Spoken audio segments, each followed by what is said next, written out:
မင်္ဂလာပေါင်းနဲ့ခါညောင်းကြပါစေဗျာကျွန်တော်ဒီနေ့ပြောပြပေးမှာကတော့ကျွန်တော်ဒီနေ့စားခဲ့ရတဲ့ဆိုဘာခောက်ဆွဲအကြောင်းလေးကိုပြောပြပေးမှာဖြစ်ပါတယ်ဆိုဘာကတော့ဘတ်ဝီဆိုတဲ့ဂျုံတစ်မျိုးကိုအသုံးပြုထားတာပေါ့နော်ဂျပန်မှာဆိုလို့ရှိရင်ဘတ်ဝီကိုလွန်ခဲ့တဲ့နှစ်ပေါင်း1300ကျော်ကနေပြီးတော့စတင်စိုက်ပျိုးလာခဲ့ကြတာပါတယ်ဒီအစာပိုင်းမှာတော့ဆိုဘာကိုခောက်ဆွဲတက်မဟုတ်ဘဲနဲ့ကျွန်တော်တို့မုံဖုတ်တဲ့မုံမှုန်လိုမျိုးပေါ့နော်ပုံစံမျိုးနဲ့စားသုံးခဲ့ကြပါတယ်ခောက်ဆွဲပုံစံဖြစ်လာတာကတော့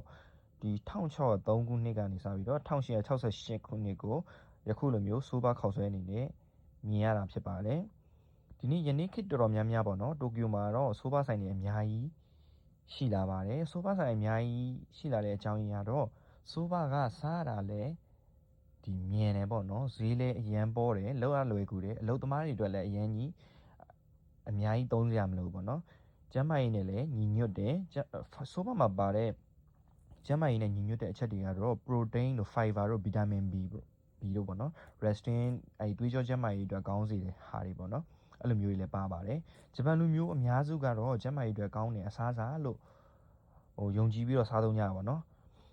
ဒီဂျပန်ယဉ်ကျေးမှုနဲ့ဆိုဘာလည်းသွားပြီးတော့ဒီသွားရှုပ်လို့မရဘူးပေါ့နော်ဂျပန်မှာနှစ်ကုန်နေပေါ့နော်ဒီဇင်ဘာလ31ရက်နေ့ဆိုလို့ရှိရင်တိုရှီကိုရှိဆိုဘာကိုစားကြပါနော်ဘာလို့ဆိုဘာကိုစားကြလဲဆိုရင်တော့ဒီ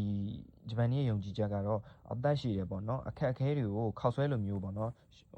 ဂျပန်နေခောက်ဆွဲစားတယ်ဟာရှူလူနဲ့စားကြပါပေါ့နော်အဲ့ဒီအတွက်အခက်အခဲတွေအားလုံးကိုခောက်ဆွဲလို့ပေါ့နော်ရှော့ရှူနဲ့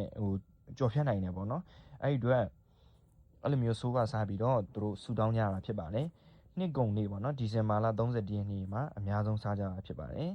အားလုံးကိုကျေးဇူးတင်ပါတယ်